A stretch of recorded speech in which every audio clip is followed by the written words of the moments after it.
Hello बच्चों, कैसे हो आप लोग।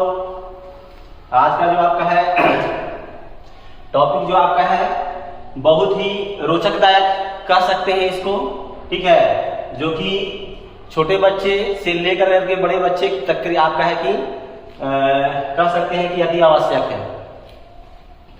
तो देखिए आपका आज का टॉपिक जो आपका है वह राष्ट्रगान। राष्ट्रगान को इंग्लिश में बोलते हैं नेशनल एंथेम, ठीक है।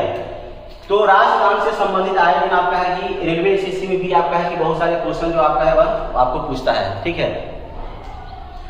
तो इसकी भी जानकारी आपको है बहुत जरूरी है। सबसे पहले आपका है कि राष्ट्रगान की रचना जो आपका है वह किसने किया। तो राष्ट्रगान की रचना जो आपका है दिसंबर 1911 ईस्वी में रविंद्रनाथ टैगोर ने किया था।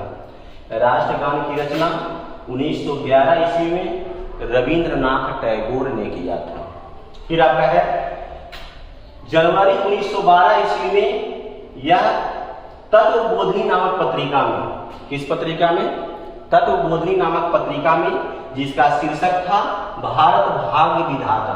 तो ये भी क्वेश्चन आपका पूछता है कि जो भारत का राष्ट्रीय गान है, ठीक है, जन गण मन, उसका शीर्षक जो आपका है वह क्या है, शीर्षक पंक्ति क्या है। तो इसका शीर्षक पंक्ति भारत भाग्य विधाता कौन सा पत्रिका में सबसे पहली बार छपा था और कब छपा था। तो तत्वबोधिनी नामक पत्रिका में और 1912 में छपा था, ठीक है।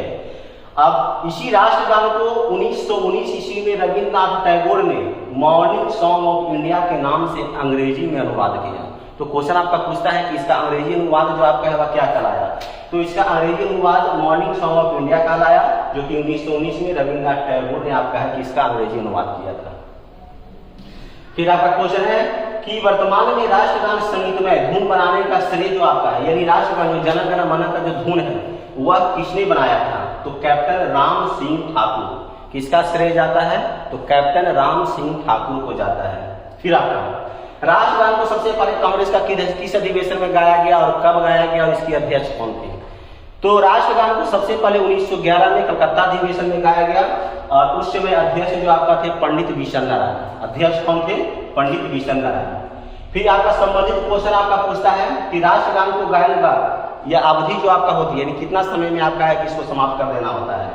इसकी मैक्सिमम अवधि जो आपका होती है जन गण मन को गाने का 52 सेकेंड होता है। 52 सेकेंड में इसको खत्म कर देना होता है। फिर आपका जन गण मन को संविधान राष्ट्रगान के रूप में कब अपनाया। तो जन गण मन को संविधान राष्ट्रगान के रूप में 24 जनवरी 1950 को अपनाया।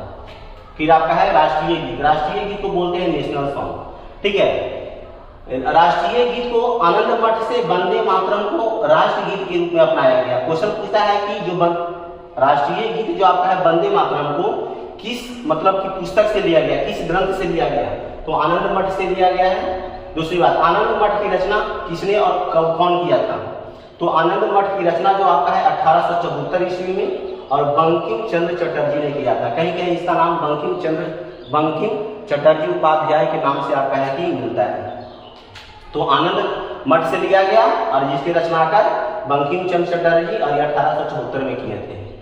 राष्ट्रीय गीत जो वंदे मातरम है, इस गीत में 5 पद हैं। कितने पद हैं, 5 पद हैं, परंतु प्रथम पद ही राष्ट्रगीत के रूप में अंगीकृत किया गया है। कौन सा पद, तो इसका प्रथम पद जो आपका है वह राष्ट्रगीत के रूप में अंगीकृत किया गया है। आगे इस गीत का स्वरबद्ध, यानी कि जो वंदे मातरम है इस गीत का स्वरबद्ध कौन किया था। तो इसका आंसर होगा यदुनाथ भट्टाचार्य। कौन किया था, यदुनाथ भट्टाचार्य। आगे वंदे मातरम को कहाँ का कांग्रेस अधिवेशन और कब का और किसकी अध्यक्षता में गाया गया। तो यह 1896 का कलकत्ता अधिवेशन, जिसके अध्यक्षता जो आपका थे रहीमतुल्ला सयानी की अध्यक्षता में हुआ था। किसकी अध्यक्षता में, रहीमतुल्ला सयानी। आगे इसका वर्तमान में स्वरबद्ध कौन किया, यानी वंदे मातरम को वर्तमान में स्वरबद्ध कौन किया। तो प्रसिद्ध सितार वादक पन्नालाल घोष द्वारा इसका वर्तमान में स्वरबद्ध किया गया। आगे आपका राष्ट्रीय प्रतीक। राष्ट्रीय प्रतीक में संबंधित क्वेश्चन आपका जान लीजिए कि यह भारत का राष्ट्रीय प्रतीक जो आपका है, राज्य चिन्ह जो आपका है कहां से लाया गया है। तो सारनाथ के अशोक स्तंभ से लिया गया है। कहां से लिया गया है, सारनाथ यूपी में पड़ता है और किस स्तंभ से, अशोक स्तंभ से लिया गया है। स्तंभ के नीचे 4 सिंह का चित्रण है जो कि एक दूसरे की ओर मुंह करके पीठ खड़ा है। इसके बाद इसके नीचे एक चित्रा वल्लरी है, मतलब कि आपका घेरा हुआ, जिसमें एक हाथी एक दौड़ता हुआ घोड़ा और एक सांड का चित्रण किया गया है। तो क्वेश्चन आपका पूछता है कि कितने पशु का है और कितना कितना पशु का आपका चित्रण किया गया है। तो ध्यान दीजिएगा, एक हाथी, एक दौड़ता हुआ घोड़ा और एक सांड, जो कि आपका चित्र ऑलरेडी के नीचे में है। और ऊपर में जो आपका है 4 गो सिंह है, जो आपका एक दूसरे को आपका पीठ कर करके क्या है वह खड़ा है। फिर आपका है कि जो आपका राष्ट्रीय प्रतीक में जो आपका लिखा गया शब्द आपका है सत्यमेव जयते। ये क्वेश्चन पूछता है, बहुत ही आपका VBI है ये क्वेश्चन, जो आपका कई बार पूछ दिया गया है कि सत्यमेव जयते जो आपका है वह कहाँ से लिया गया है। तो सत्यमेव जयते जो आपका है वह मंडूकोपनिषद से लिया गया है। कहाँ से लिया गया है? मंडूकोपनिषद से लिया गया है।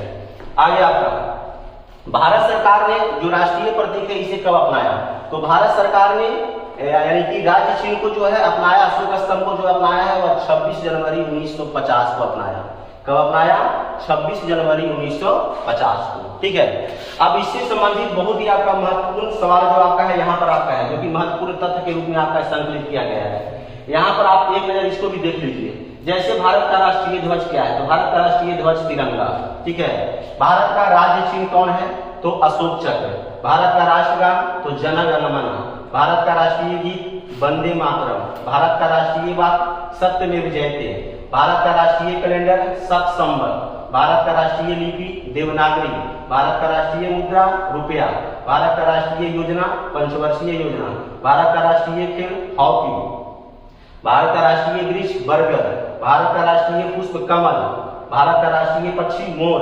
भारत का राष्ट्रीय फल आम। भारत का राष्ट्रीय दिवस 15 अगस्त, 26 जनवरी और 2 अक्टूबर। भारत का राष्ट्रीय पशु बाघ। और एक अगर भारत का राष्ट्रीय आपका है कि नारा, तो ये आपका हो जाएगा श्रमेव जयते। ठीक है, तो आज का टॉपिक जो आपका है हम इसी के साथ आपका है तो समाप्त करते हैं।